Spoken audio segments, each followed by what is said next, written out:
We have entered day 5 as authorities refocused their search for Nancy Guthrie yesterday. Guthrie is the mother of former News 4 Tucson anchor and current co-host of the Today Show on NBC, Savannah Guthrie. She was last seen at her home Saturday night in the Catalina foothills. News 4 Tucson once again bringing you team coverage this afternoon. Andrew Capasso is outside Guthrie's home and has more on new efforts there in the search. But first, Monica Garcia at the Pima County Sheriff's headquarters. And Monica, what have we learned about the ongoing investigation today? Well, Sean, we now know that time is of the essence in the search for Nancy Guthrie as we speak about that deadline that was set and that alleged ransom note just 1 hour away at 5 p.m. So reportedly, if that deadline is not met, there's a second demand for Monday afternoon. It's unclear exactly what those demands are. The FBI would not elaborate in today's press conference. Of course, this comes after that gut-wrenching message from the Guthrie family telling whoever is behind these alleged ransom notes that they are ready to talk. So let's speak more about that press conference that was held earlier today. Now, we do have the latest on that press conference, and we have that timeline hopefully up now on the screen showing exactly a roughly 45-minute window when someone may have been at Nancy Guthrie's home, all starting really at 1:47 p.m.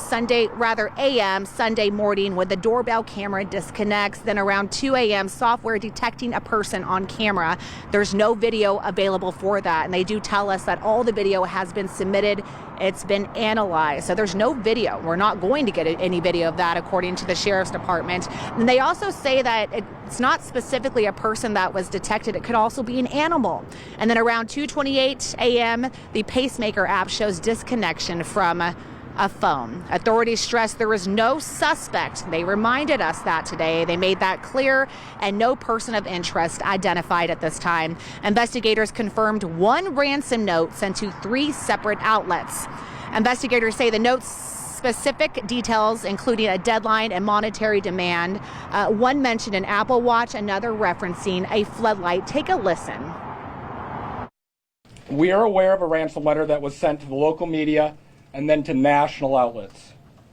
As with every lead, we are taking it seriously.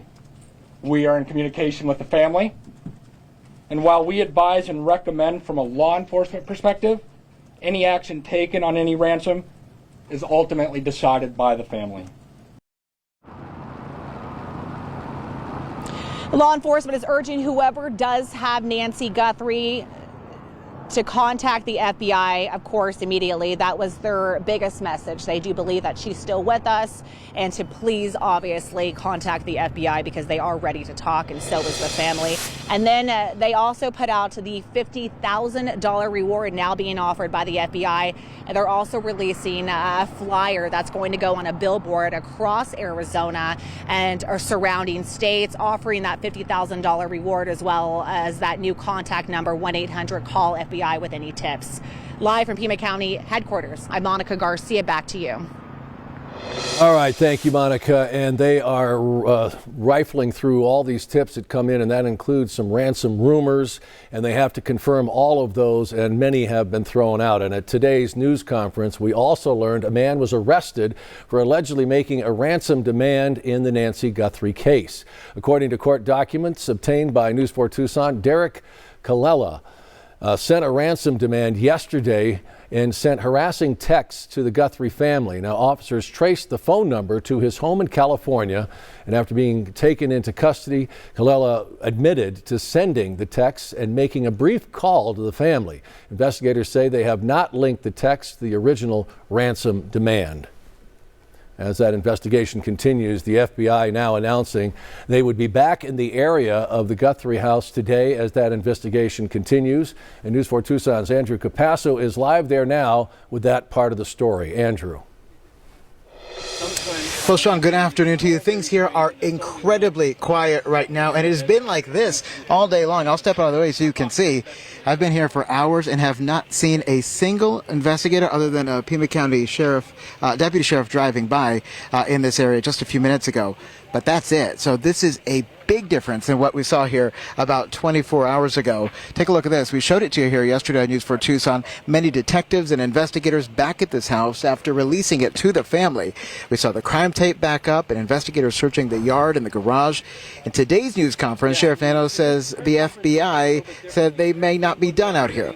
I talked with a local former homicide detective today. He says there are new eyes on this case now, and it's not out of the ordinary for investigators to re-examine something they've already done as they get more information.